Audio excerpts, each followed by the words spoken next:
sifunde futhi na ku Luke chapter 4. Mhlambe namhlanje asifunde Luke chapter 4 from verse number 1 to 13. Sithola ama details of the temptations that Satan tempted with, when he was tempting Jesus. Lithi ke then Jesus, being filled with the Holy Spirit, returned from Jordan and was led by the Spirit into the wilderness, and being tempted 40 days by the devil. And in those days he ate nothing. Kulezo insuku akadlanga lutho. The whole 40 days akadlanga lutho Jesu. And afterwards, when they had ended, he was hungry. So emva kwe 40 days, then he was hungry. Then he was hungry. Kusho bazalwane, ukudla emzimbeni womuntu can actually sustain him for 40 days. Ingako no Elia wanikeza ukudla kuthiwa wahamba ngamandla lawo ukudla 40 days. So lento esijwayele ukuyizwa thina kwangathi silambile every day. It's not really hunger. It's not it's just that kune routine esijwayele imzimba wethu ujwayele something ukuthi ngesikhathi esinje kufanele ngamukele. But ke lithi ke it was then afterwards when those days were ended, he was hungry. And the devil said to him, you see, uSatan ufika ngesikhathi uJesu eselambile, umlinga ngesilingo irrelevant to his present situation. Ingakuma umanje useyimweni ethile in your life, you must expect izlingo irrelevant to the situation that you are going through. Uyabona uzulingwa ngento engaqondananga nesimo obhekene naso. So the fact that Jesus was hungry, then the devil tempted him based on the fact yokuthi he is hungry. Uthi ke, if you are a son of God, command this stone to become bread, because uyamazi ukuthi ulambile manje, uyamazi ukuthi ulambile manje. So umlinga ngesikhathi elambile, because ilingo zizofika ngesikhathi unesidingo kwangempela, zifike ngesikhathi desperate, yabo, because ifuna ukupressurize, And bazalwane, to be honest, it was not difficult for Jesus to command the stone to become bread. It was not difficult. Yabo, kodwa ke ngoba ubeyazi ukuthi manje akukhuluma uNkulunkulu, this is not God speaking, and uyayizwa nje ithini, if you are a son of God, ngamanye amazwi, prove the point, if uthi uyilento othi uyiyo, prove it, speak to the stones. Ngamanye amazwi bazalwane, sometimes ilingo ziyavela ulingwe ngento efuna ukuthi ufuna ukubabonisa. Uyalingwa manje, ufakwe esimweni la uzizwa khona ukuthi yazi labantu bangithatha kancane, yazi ngizobabonisa mina. Ngesikhathi usho njalo uwele esilingweni, uyabona, ngoba manje awusalaleli ukuthi uNkulunkulu uthini, ulalela ukuthi abantu bathini, and ufuna ukubaprovela ipoint labantu ukuthi wena usilento abathu yiyo, noma wena kahle u better than lento abathu yiyo. So uJesu islingo esilethwa kuye kuthiwa, if you are a son of God, and of course he's a son of God, he knows it. uJesu uafemiwe uNkulunkulu Baba uma eqeda ukubhabhadiswa, lithi iBhayibheli kwavuleka amazulu wezizwi lithi, you are my son in whom I am well pleased. Kodwa manje sewulingwa ngalonto leyo, so ulingwa ngaloko manje ukuthi ke if you are a son of God, command this stone to be made bread. So boyinaka lento ukuthi isilingo singavela by way of just proving a point.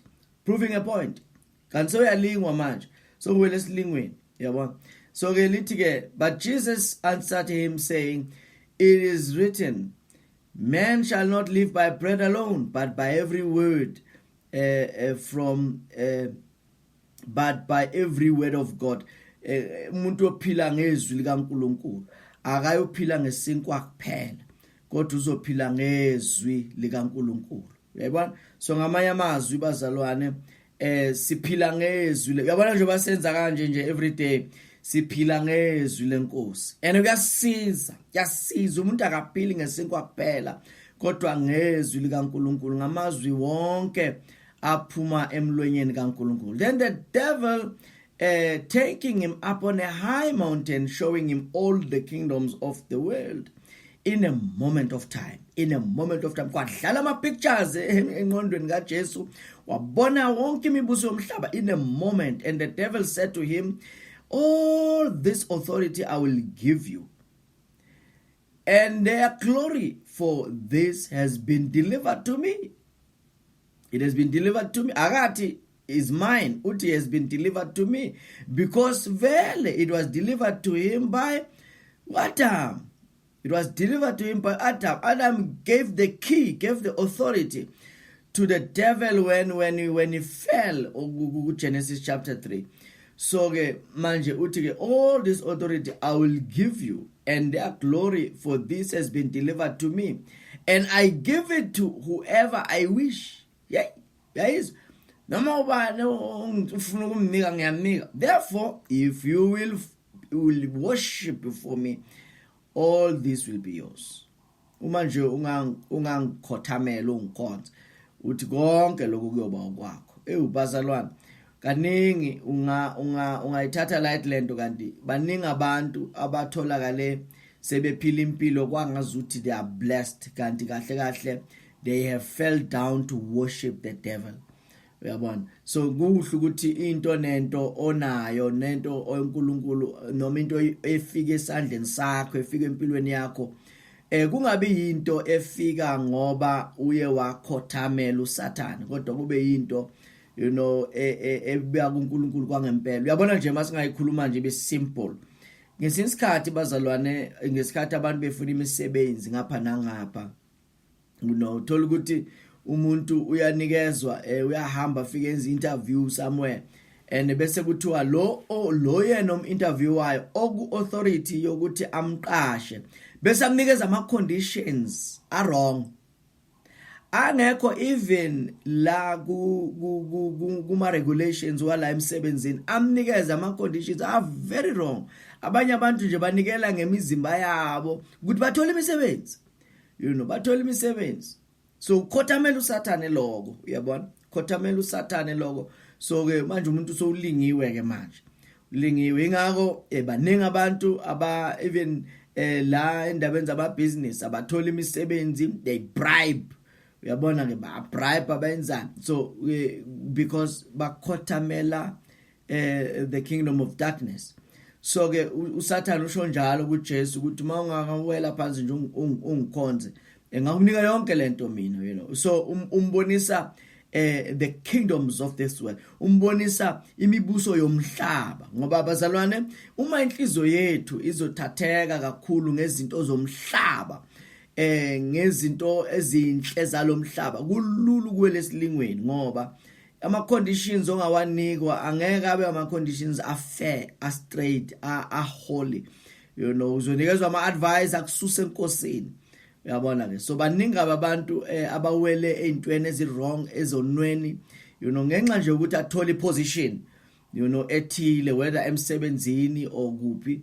Uyabona ke? So Sathane ke usho kuJesu ukuthi ke mawungawela phansi ukhothamele mina ungikhonze, I will give everything to you. And Jesus answered and said to him, get behind me, Satan, for it is written, you shall worship the Lord your God, and him only shall you serve. So Jesu pendula ngezwi futhi he rebukes the devil uthi, get behind me, suka kimi Sathane, suka kimi Sathane. Uyabona, ngoba kuloji ukuthi yokhonza uNkulunkulu yena yedwa. Uyabona, kuyodumisa yena yedwa, umkhonza yena yedwa. Uyabona ke? So it's like bazalwane, Sathane akadeli. Then he brought him to Jerusalem. Yeah. Noma sekuthiwa get behind me, suka Satan, but usamthatha futhi.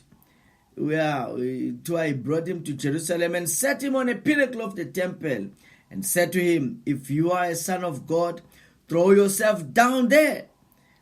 For it is written, he shall give his angel charge over you to keep you, and in their hands they shall bear you up, lest you dash your foot against the stone.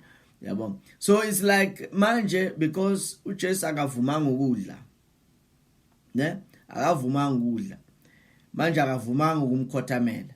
Manje uSathane idea sekanayo ukuthi let me kill this guy, but I don't want to kill him. I will advise him to commit suicide. Yabona? Because uma ethi ziwise phansi ufuna ukuthi vele uJesu afe, because even though uJesu kade azilile 40 days and 40 nights, uyazi ukuthi khona into ebizwa force of gravity. Yabona? So makathi ziwise phansi embeke phezulu kwesiqongo setemple, is very easy ukuthi uma ewa phansi ashaye ngekhanda afe. And uJesu yamphendula uthi Jesus answered and said to him, it has been said, you shall not tempt the Lord your God. So uma ngabe uziwisa ingilosi azithunywa, kodwa uma uwa ngokwephutha ingilosi ziyathunywa, ingilosi ziyathunywa. Bese lithi ke, now when the devil had ended every temptation, he departed from him until an opportune time. So still uyayizwa nje ukuthi njani, it's like uqedile for now. Yabona, uqedile for now, ayikuthi uqedile forever, uqedile for now. Ulinde esinye isikhathi, elinye ithuba lokuthi aphinde abuye amlinge futhi. Yabona, so yingakho ungacabanga ukuthi mawunqobe namhlanje unqobela impilo yakho yonke, unqobelele langa la namhlanje. You can still meet temptations tomorrow, you can meet temptations next week, next month. Like you will be tempted. As long as you live, you must know ukuthi temptations will come. And uJesu sizwa to Satan wamyeka maqeda kumlunga ngale 3 wamyeka, and then he departed from him until an opportune time. So he was waiting for another opportunity. Ingako siphinde simthole uJesu elingwa futhi baselwane, siphinde simthole elingwa. Uyazi nje esinye seyilingo zakhe alingwa ngazo uJesu, but kule 3 le uyambona ukuthi unqobile yonke le 3 le uJesu. But ke ake sibheke lapha ya ku Luke chapter number 11, sibone lapha kuthiwa Luke chapter 11 verse number 16 kuthiwa la, others testing him sought from him a sign from heaven. Yabona, so abanye bemlinga uJesu bathi bafuna isibonakaliso esivele ezulwini. Yabona, mhlambe futhi singayifunda lapha ku Matthew chapter 12 verse number 38 and 39 lithi ke, then some of the scribes, those are some of them, the scribes and Pharisees answered saying, teacher, we want to see a sign from you. That is a temptation. We want to see a sign from you. So it's like a temptation ka Jesu la is to please the crowd, is to please these guys, to please these people, because laban laba nebazalwane abantu were well respected in the community as abantu abazi umthetho, abazi iBhayibheli. Now uma ukwenzeka uzithola esikhathini sokukhuluma nabantu abanjalo kanti nawe ukule the very same field, it's very easy ukuthi ulingeke ukuthi you want to prove the point kubo ukuthi how better are you. Uyabona lento le, you want their approval, yabo. So uJesu uyalingwa labazali, ulingwa ngesilingo sokuthi ajabulisa abantu. But show us a sign. We want to see a sign from you. Yabona, we want to see a sign from you. Yabona, so ingako simuzwa uJesu uma uhamba uyofunda ku Luke chapter 11 verse 29 athi, and while the crowds were thickly and gathered together, he began to say, this is an evil generation. It seeks a sign, and no sign will be given to it except the sign of Jonah the prophet. Yabona, yeah, utakunasibonakaliseni nositola wasinqoba isilingo. Uyambona, wasinqoba isilingo uJesu ngoba bathi show us a sign. Uthi no, akuna sign enoyithola. So verse 39 who show the very same thing, but he answered and said to them, an evil and adulterous generation seeks after a sign, and no sign will be given to it except the sign of Jonah. For Jonah as was 3 days and 3 nights in the belly of a fish, so will the Son of Man be 3 days and 3 nights in the heart of the earth. so Jesu